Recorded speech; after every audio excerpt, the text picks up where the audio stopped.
Hello friends, मी अमोल देवकर स्वागत करतो तुम्हा सर्वांचं तुमच्या युट्यूब चॅनल गौरी सायन्स अकॅडमीवर, जिथे मिळते तुम्हाला क्लास 8, 9, 10 सायन्स साठी क्वालिटी एज्युकेशन एकदम free of cost with free PDF notes. आणि आपण चालू केलेलं आहे बेटा जी तुमचं क्लास 10th सायन्स 1चं फर्स्ट चॅप्टर ग्रॅव्हिटेशन. ग्रॅव्हिटेशनचे आपले जवळपास 3-4 लेक्चर अगोदर झालेले. ठीक आहे, या लेक्चरकडे व्यवस्थित लक्ष देसाल, याच्यामधले टॉपिक पण खूप महत्वाचे. ठीक आहे, तर चला सुरू करू आपण. सर्वात अगोदर पाहायचं आहे बेटा आपल्याला अर्थ ग्रॅव्हिटेशनल फोर्स. आता मला वाटत नाही हा टॉपिक समजून सांगायची गरज आहे, बट बुक मध्ये दिलेला आहे, सो दॅट आपल्याला घ्यायचं आहे. नाही तर कसं आहे, तुम्हीच कॉमेंट सेक्शन मध्ये म्हणता की मास्टरनं टॉपिक स्किप मारला. ठीक आहे, बघा इकडे अर्थ ग्रॅव्हिटेशनल फोर्स काय म्हणते बघा बेटा. Earth pulls everything towards itself using a force called gravitational force. माहित आहे मला, आम्ही खूप हुशार आहे. अर्थ प्रत्येक ऑब्जेक्टला स्वतःकडे अट्रॅक्ट करते, स्वतःकडे ओढते. आणि कशाने ओढते? स्वतःच्या ग्रॅव्हिटेशनल फोर्सने ओढते. तेच सांगितलं आपण की अर्थ प्रत्येक ऑब्जेक्टला स्वतःकडे ओढत आहे. कशाने ओढत आहे? तिच्या ग्रॅव्हिटेशनल फोर्सने ओढत आहे. समोर बघा, this force always acts towards the centre of the earth. आणि हा जो फोर्स आहे ना, हा फोर्स प्रत्येक वेळेस अर्थच्या सेंटरकडे ऍक्ट होतो. म्हणजे काय, ही जर तुमची अर्थ आहे, हा जर एखादा ऑब्जेक्ट आहे ज्याला अर्थ ओढत आहे, तर अर्थ असं इकडे तिकडे नाही ओढणार. एक्झॅक्टली कुठे ओढेल बेटा? अर्थच्या सेंटरकडे ओढेल. समोर बघा, Newton said that every object in the universe pulls every other object. Newton काकांनी काय सांगितलं होतं की युनिवर्स मधला प्रत्येक ऑब्जेक्ट प्रत्येक दुसऱ्या ऑब्जेक्टला ओढते. लक्षात राहील. हाच होता न्यूटनचा युनिव्हर्सल लॉ ऑफ ग्रॅव्हिटेशन. आठवण करा. Every two objects in the universe attracts each other with a force. That force is directly proportional to product of their masses and inversely proportional to square of distance between them. तिथं न्यूटनने planet किंवा अर्थ किंवा सन किंवा moon असं काही mention केलं होतं का? बिलकुल नाही. न्यूटनने म्हटलं होतं जगामधले कोणतेही दोन ऑब्जेक्ट. तर न्यूटनने हे सांगितलं आपल्याला की युनिव्हर्स मधले प्रत्येक दोन ऑब्जेक्ट एकमेकाला ओढतात. समोर बघा, as the object moves up, gravity pulls it down.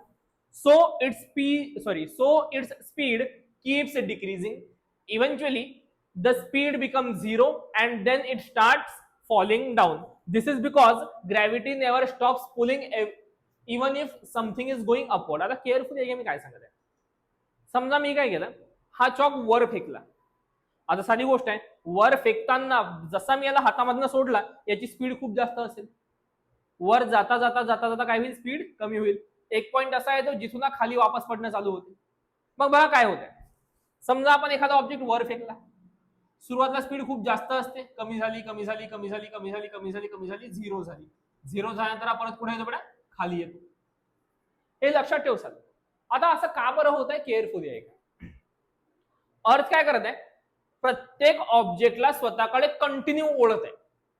Continue ओढत आहे. आता हा ऑब्जेक्ट आहे, सपोज काहीतरी हा ऑब्जेक्ट आहे, इथं होता इथं होता इथं होता इथं, नंतर असा खाली पडला. ठीक आहे, या ऑब्जेक्टचं म्हणणं आहे की याला वर जायचंय, याला जीवनात खूप वर जायचंय. हा ऑब्जेक्ट वर जात आहे. अर्थ म्हणते नाही बाबू खाली आहे. याला वर जात आहे, आपण याला वर फेकलेला आहे, पण अर्थचा जो ग्रॅव्हिटेशनल फोर्स आहे तो त्याला कंटिन्यू खाली ओढते. मग ऑब्जेक्ट वर गेला, अर्थनं खाली ओढलं, स्पीड कमी झाली. ऑब्जेक्ट वर गेला, अर्थनं खाली ओढलं, स्पीड कमी झाली. एक पॉइंट असा आहे जो जिथे गेल्यानंतर स्पीड काय होऊन जाते? झिरो. आणि जशी स्पीड झिरो झाली, त्याचा वर जाण्याची व्हेलॉसिटी, वर जाण्याचा फोर्स संपला. आता कोणता फोर्स लागत आहे त्याच्यावर? ग्रॅव्हिटेशनल फोर्स लागत आहे. आणि जसा जसा याच्यावर ग्रॅव्हिटेशनल फोर्स लागेल, हा काय येईल? खाली पडून जाईल विचार. मिनिंग समजला? बघा समोर. मग आता अर्थ also pulls the moon and satellites. आता आपली जी अर्थ आहे ना, ती फक्त ऑब्जेक्टलाच नाही तर मून आणि सॅटेलाइटला पण स्वतःकडे अट्रॅक्ट करते. But they are moving very fast in a circular path around the earth. Because of this motion, they keep falling around the earth. They don't crash down. आता अर्थच्या आजूबाजूला मून पण फिरत आहे, अर्थच्या आजूबाजूला सॅटेलाइट पण फिरत आहे. अर्थ या प्रत्येकाला ग्रॅव्हिटेशनल फोर्स लावून स्वतःकडे ओढते. मग म्हणसाल सर चंद्र पृथ्वीवर पडत का बरं नाही? का बरं पडत नाही? ऐका. कारण चंद्राची म्हणजे मूनची अर्थच्या अवतीभोवती रिव्हॉल्व्ह करण्याची जी स्पीड आहे ती खूप जास्त आहे. आता कारण की याची स्पीड खूप जास्त आहे, अर्थचा ग्रॅव्हिटेशनल फोर्स त्याला ओढत आहे कंटिन्यू, पण त्याच्या स्पीडमुळे तो फिरत राहत आहे. तो बाहेर जात आहे का? नाही. जरा दोनपैकी एक जरी फोर्स संपला, समजा अर्थचा ग्रॅव्हिटेशनल फोर्स संपला, आता काय होईल? मून बाहेर निघून जाईल. आठवण करा, आपण जेव्हा सेंट्रिपिटल फोर्स पाहिला होता, मी सांगितलं होतं तुम्हाला की त्या स्ट्रिंग मध्ये एक फोर्स आहे टेन्शन नावाचा. ते स्ट्रिंगमुळे तो धागा तो जो स्टोन होता तो स्टोन कंटिन्यू सर्क्युलर पाथमध्ये राहायचा. जशी तुम्ही स्ट्रिंग तोडली, स्टोन सरळ निघून जायचा. इथं तेच होत आहे, मून फिरत आहे आणि मून आणि अर्थच्या मधामध्ये धागा कोण आहे बेटा? Gravitational force. जसा ग्रॅव्हिटेशनल फोर्स संपला, मून सरळ निघून जाईल. समजा ग्रॅव्हिटेशनल फोर्स जसाचा तसा आहे, मूनची फिरण्याची स्पीड संपली. आता मून फिरत आहे का? नाही, थांबला. थांबल्यामुळे काय होईल? अर्थ ओरिजिन पळून जाईल.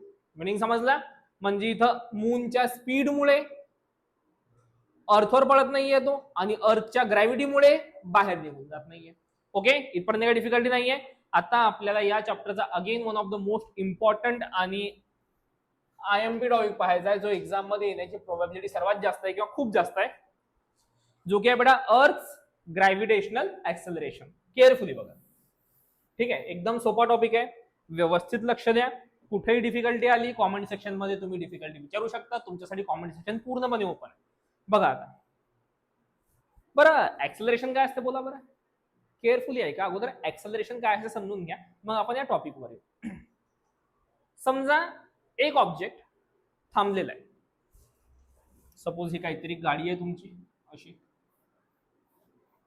ठीक आहे, माझी डायग्राम खूप चांगली आहे, माहिती आहे तुम्हाला. थांबलेली आहे आणि तुम्हाला या गाडीला आता पुढे धकवायचं आहे. स्कूटी, ट्रक, जे काही असेल तुमचं. सपोज मोठी कार आहे. आता कार आहे, तुम्हाला काय करावं लागते? ऍक्सेलरेटर दाबावं लागते. ऍक्सेलरेटर काय करते? त्या गाडीची स्पीड हळूहळू वाढवते. ज्यांना हे नसेल समजलं, समजा तुम्ही बाईक राईड करत आहे, बाईक किंवा स्कूटी पकडून घ्या. स्कूटी खूप इझी जातं समजायला. स्कूटी चालवत आहे, स्कूटी थांबलेली आहे. तुम्हाला काय करावं लागतं? सुरुवातीला ते जे रेस राहते आपली, ऍक्सेलरेटर राहते, त्याला थोडंसं फिरवावं लागतं. ऍक्सेलरेटर थोडंसं फिरवलं, स्कूटीची स्पीड वाढायला सुरू होते. मग जर तुम्हाला सपोज 30-40 पर्यंत कंटिन्यू असं चालूच द्यायचंय, म्हणजे गाडी कंटिन्यू 40च्या स्पीडवर चालवायची आहे, तुम्हाला काय करावं लागते? एका जागेवर ऍक्सेलरेटर आणून बस तेवढंच ठेवावं लागते. वाढवावं लागते का? नाही. कमी करावं लागते का? नाही. वाढवलं काय होईल? स्कूटीची स्पीड वाढेल. कमी केलं काय होईल? स्कूटीची स्पीड कमी होईल. मग कधी लक्षात ठेवा, जर कोणत्याही ऑब्जेक्टची स्पीड वाढत आहे किंवा कमी होत आहे, काय म्हटलं आपण? वाढत आहे किंवा कमी होत आहे, तिथं असते ऍक्सेलरेशन. जर एखादा ऑब्जेक्ट थांबलेला आहे तर थांबलेलाच आहे, आणि किंवा कॉन्स्टंट स्पीड मध्ये चालत आहे, 40 म्हणजे 40च्या स्पीडने चालत आहे, म्हणजे त्याचं ऍक्सेलरेशन किती आहे? 0. हे लक्षात ठेव सर. जर तिथं काही ना काही ऍक्सेलरेशन आहे तर ऑब्जेक्टची स्पीड वाढणारच वाढणार. तर ऑब्जेक्टची स्पीड वाढणारच वाढणार. आता मला एक सांगा, सपोज माझ्याकडे हा चॉक आहे. ठीक आहे, हा चॉक मी वरून खाली सोडला, सोडत नाही.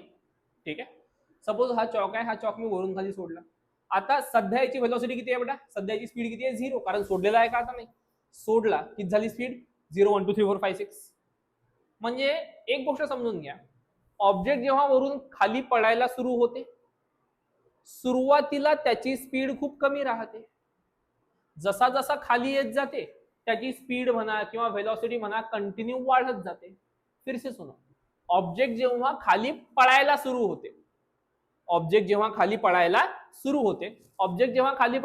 होते, त्याची स्पीड सुरुवातीला खूप कमी राहते, 0 राहते. जसा जसा खाली येते स्पीड काय होते? वाढत जाते.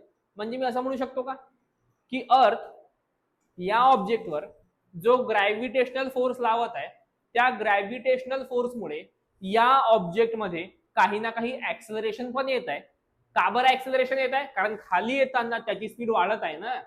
तो जर कंटिन्यू एकाच स्पीडने खाली आला असता, 10 म्हणजे 10 असा एकदम हळूहळू चालू आहे, तर आपण म्हटलं असतं ऍक्सेलरेशन नाही आहे. पण हा जसा जसा खाली येते याची स्पीड वाढत आहे, म्हणजे त्याच्यामध्ये काय बेटा? ऍक्सेलरेशन आहे. इथपर्यंत समजलं? स्पीड वाढली म्हणजे ऍक्सेलरेशन आहे. जर कॉन्स्टंट चालू आहे म्हणजे ऍक्सेलरेशन 0 आहे. आणि जीवनामध्ये कधी स्पीड वाढली पाहिजे. ठीक आहे, बघा इकडे. So earth pulls every object towards itself using gravitational force, माहिती आहे आपल्याला. आता न्यूटनचा सेकंड लॉ काय म्हणतो? Force equal to mass into acceleration. हे पण माहिती आहे आपल्याला. So this gravitational pull creates an acceleration. We call this acceleration small g. या ऍक्सेलरेशनला काय म्हणतो आपण? स्मॉल जी. स्मॉल जी म्हणजे काय? आता बघा, केअरफुली समजून घ्या. और त्या ऑब्जेक्टवर ग्रॅव्हिटेशनल फोर्स लावत आहे. अर्थच्या ऑब्जेक्टवर काय लावत आहे बेटा, ग्रॅव्हिटेशनल फोर्स लावत आहे. फोर्सचा फॉर्म्युला काय असतो, मास इंटू ऍक्सेलरेशन. आता मला सांगा त्या ऑब्जेक्टचा काही ना काही मास आहे, तिथं काही ना काही फोर्स आहे. मग फोर्स आणि मास दोन्ही गोष्टी जर आहे तर असं होऊच शकत नाही की विदाऊट ऍक्सेलरेशन असतील म्हणून. जिथं मास आणि फोर्स दोन्ही गोष्टी सोबत आल्या तिथं ऍक्सेलरेशन येणार म्हणजे येणार. मग इथं ग्रॅव्हिटेशनल फोर्स आहे, त्या ऑब्जेक्टचा काही ना काही मास आहे म्हणजे ऍक्सेलरेशन आहेच. आणि आपण अर्थ न लावलेल्या ऍक्सेलरेशनला काय म्हणतो बेटा, स्मॉल जी म्हणजे ऍक्सेलरेशन ड्यू टू ग्रॅव्हिटी किंवा अर्थ ग्रॅव्हिटेशनल ऍक्सेलरेशन, विसरायचं नाही. And it always act toward the centre of the earth. आणि ह्याची डायरेक्शन प्रत्येक वेळेस कुठं असते, अर्थच्या सेंटरकडे. लक्षात ठेवसाल. ठीक आहे, बघा समोर आता. बरं त्या अगोदर महत्वाचा टॉपिक आहे, स्क्रीनशॉट घेऊन घ्या.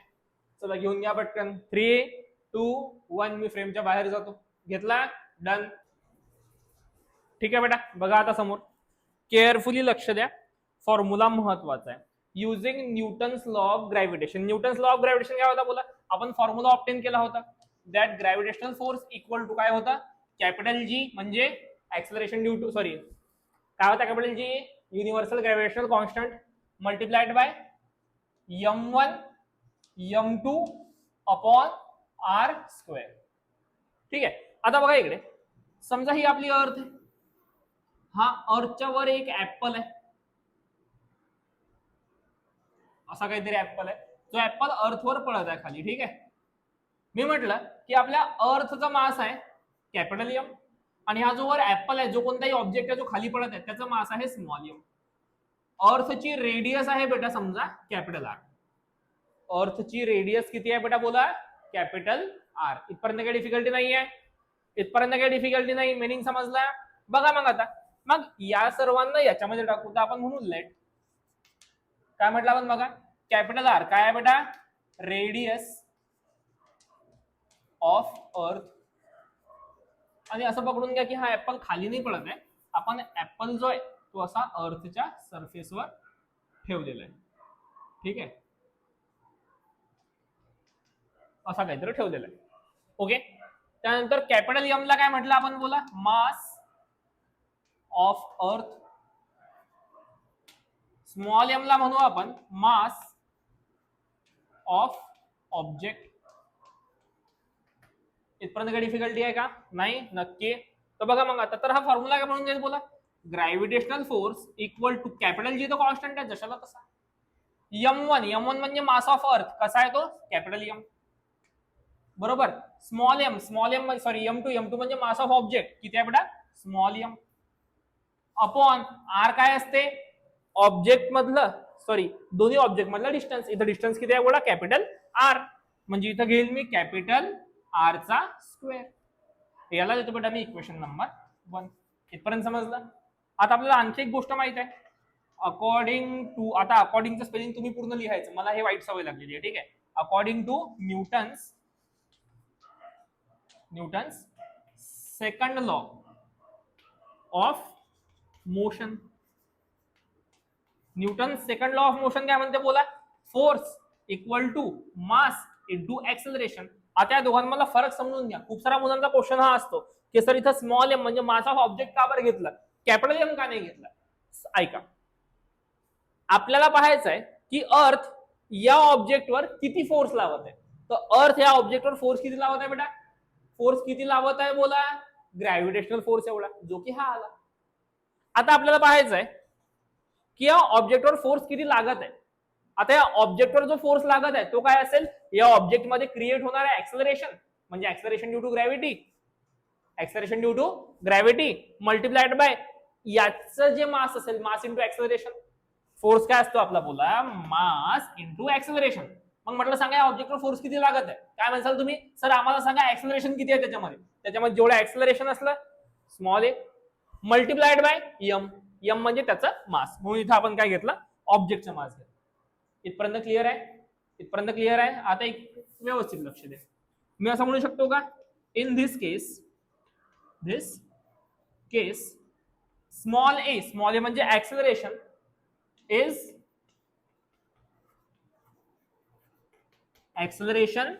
Due to gravity.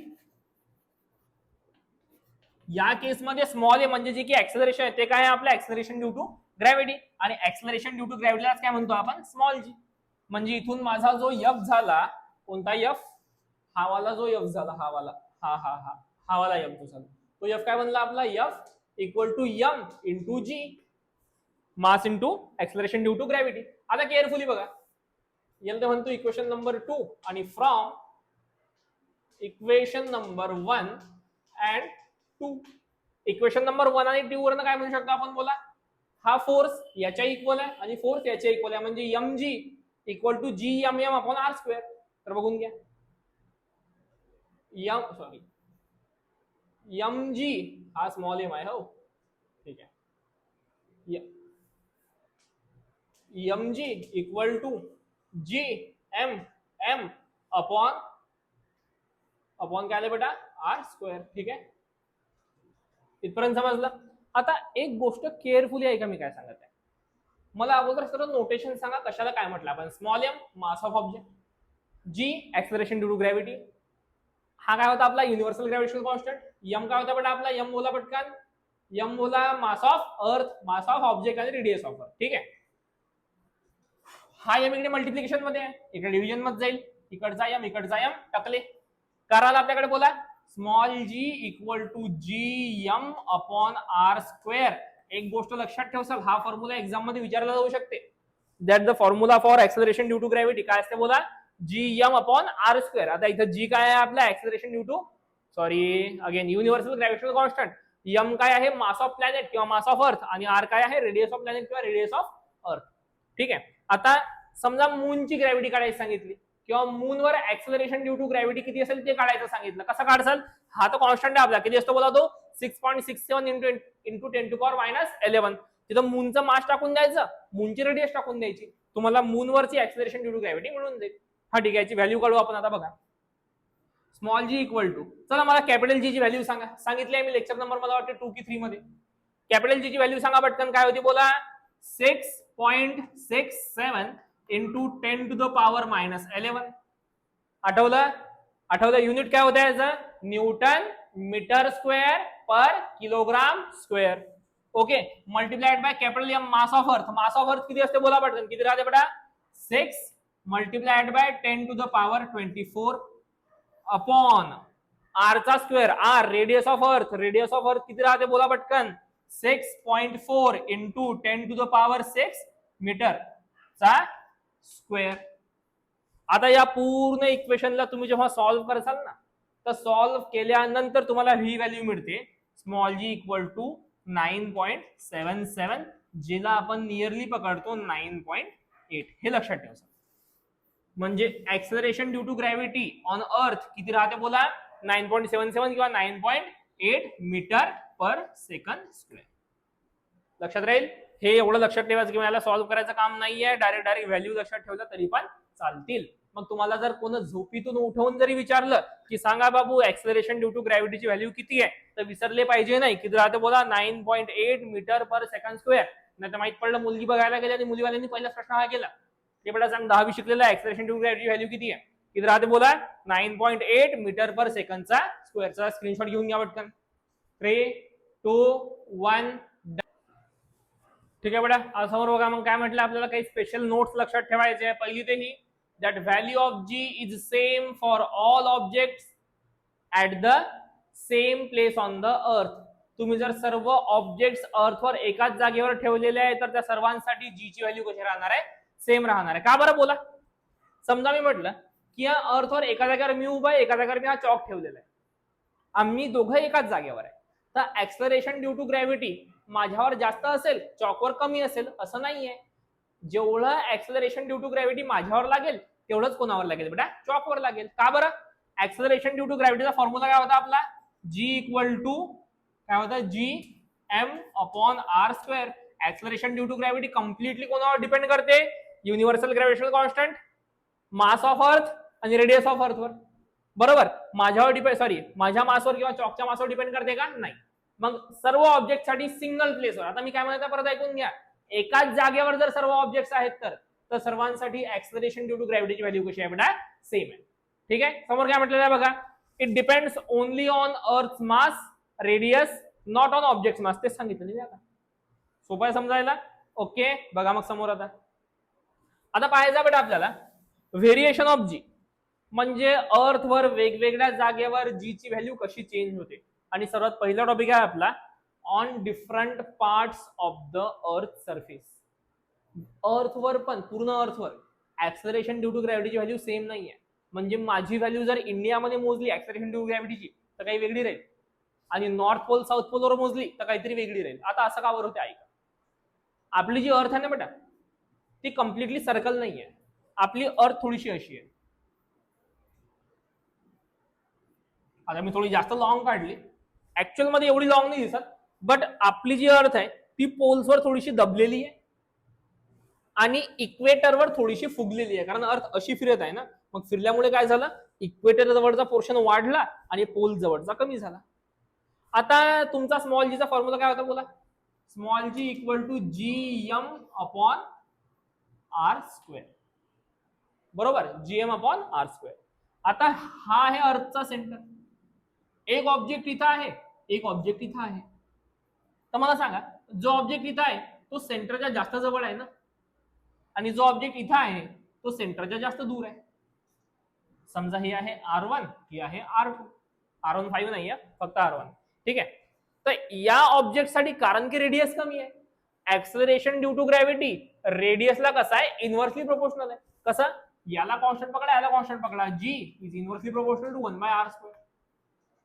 म्हणजे मी असं म्हणू शकतो का रेडियस जेवढी जास्त ऍक्सलरेशन ड्यू टू ग्रॅव्हिटी तेवढी कमी. मग रेडियस जास्त कुठे आहे इक्वेटरवर, म्हणजे इक्वेटरवर ऍक्सलरेशन ड्यू टू ग्रॅव्हिटी कशी आहे बेटा कमी आहे. आणि रेडियस कमी कुठे आहे पोल्सवर, म्हणजे पोल्सवर ऍक्सलरेशन ड्यू टू ग्रॅव्हिटी कशी आहे खूप जास्त आहे. हे लक्षात ठेव सर. पोलवर ऍक्सलरेशन ड्यू टू ग्रॅव्हिटी जास्त आहे कारण रेडियस कमी आहे, आणि इक्वेटरवर रेडियस जास्त आहे म्हणून ऍक्सलरेशन ड्यू टू ग्रॅव्हिटी कमी आहे. ठीक आहे. पोल्सवर हायेस्ट राहते, पाहून घ्या सांगितलं इथं. पोल्सवर कशी राहते बेटा हायेस्ट राहते, किती राहते 9.83, आणि इक्वेटरवर स्मॉलेस्ट राहते, किती राहते बोला 9.78. ठीक आहे. वाचून दिसाल एक वेळा, खूप सोपा आहे समजायला. बघा समोर विथ द हाईट. आता हे तर माहित पडलं आपल्याला. हाईट सोबत काय होईल सांगा बरं. हाईट सोबत काय होईल, जर तुम्ही अर्थवर पोलवर आहे तर ऍक्सलरेशन ड्यू टू ग्रॅव्हिटी जास्त आहे, इक्वेटरवर ऍक्सलरेशन ड्यू टू ग्रॅव्हिटी सर्वात कमी आहे. आता वो हाईटवर, हाईटवर याचा मिनिंग काय बघा. समजा अगेन ही आपली अर्थ आहे, एक ऑब्जेक्ट अर्थच्या सरफेसवर ठेवलेला आहे, एक ऑब्जेक्ट अर्थच्या सरफेसच्या थोडा वर आहे.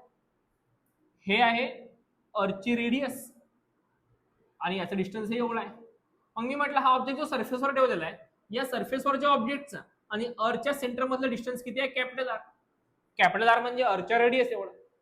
आणि सपोज मी म्हटलं हा जो ऑब्जेक्ट आहे ना हा अर्थच्या सरफेस पासून एच डिस्टन्सवर आहे. किती डिस्टन्सवर आहे बोला एच. मग याच्यासाठी जो आपला होता small G equal to G M upon R square, याच्यासाठी तर आर आरच आहे पहिल्या ऑब्जेक्टसाठी, ऑब्जेक्ट 1 साठी. ऑब्जेक्ट 2 साठी काय झालं बेटा हा G1 म्हणू आपण. G2 काय झाला, जी तोच आहे एम तोच आहे, पण खाली आर आहे का नाही आर प्लस एच आहे. कारण तुम्हाला खाली काय घ्यायचं आहे दोन ऑब्जेक्ट मधलं डिस्टन्स. काय घ्यायचं आहे बेटा दोन ऑब्जेक्ट मधला डिस्टन्स. इथं डिस्टन्स वाढलं ना, डिस्टन्स वाढलं म्हणजे ऍक्सलरेशन ड्यू टू ग्रॅव्हिटी कमी झाली. मग मी असं म्हणू शकतो का acceleration due to gravity decreases with increase in height. जशी जशी हाईट वाढत जाईल ऍक्सलरेशन ड्यू टू ग्रॅव्हिटी काय होत जाईल बेटा कमी होत जाईल. लक्षात राहील.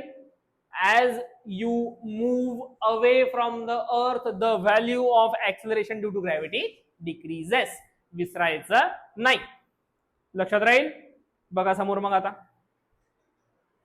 हा डेप्थ. आता हे समजायला आहे ना थोडं किचकट जाते. किचकट कसं ऐका सर. आता असं तुम्ही सांगितलं म्हणा की जर आपण वर गेलो तर स्मॉल जी ची व्हॅल्यू कमी होते. मग जर आपण गड्डा खालून जमिनीत गेलो तर, मग जर आपण गड्डा खालून जमिनीत गेलो तर काय होईल. तर लक्षात ठेवा जनरल पर्सोना किंवा जनरल परसेप्शन हे म्हणते की वर गेले तर वर गेले तर जी जर कमी होत आहे तर खाली गेलं तर वाढला पाहिजे कारण रेडियस कमी होत आहे. बरोबर. पण तसं नाही होत. का नाही होत बघा. समजा ही आपली अर्थ आहे. ठीक आहे. इथं कोणतरी पर्सन उभा आहे असा अर्थच्या सरफेसवर. ओके. आणि एका दुसऱ्याने काय केलं असा एवढा गड्डा खणला इथपर्यंत, असा हे अर्थ सेंटर आहे, एवढा खोल नाही खणला, एवढाच खणला आणि तो असा आहे गड्ड्यामध्ये उभा आहे. तर तुम्हाला हे वाटेल ना की सर हे हा तर रेडियसच्या सेंटरच्या खूप जवळ आहे, मग याच्यावर ऍक्सलरेशन ड्यू टू ग्रॅव्हिटी जास्त असेल, याच्यावर कशी असेल, कमी असेल. म्हणजे खाली जाताना स्मॉल जी ची व्हॅल्यू काय झाली पाहिजे बेटा, वाढली पाहिजे. पण ऐसा नाही होता. आता असं का बरं नाही होत, केअरफुली ऐका. स्मॉल जीचा फॉर्म्युला काय होता आपला, बोला परत एक वेळा फॉर्म्युला लिहून घेऊ आपण.